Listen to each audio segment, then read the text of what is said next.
கதை முடிஞ்சு போச்சு.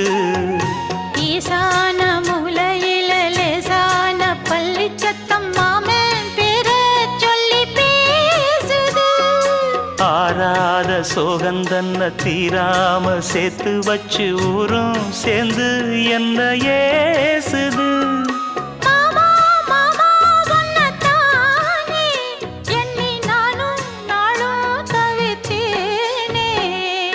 கூண்டுக்குள்ள என்ன வச்சு கூடி நின்ன ஊரை விட்டு கூண்டுக்குள்ள போனதென்ன கோலக்கிளியே.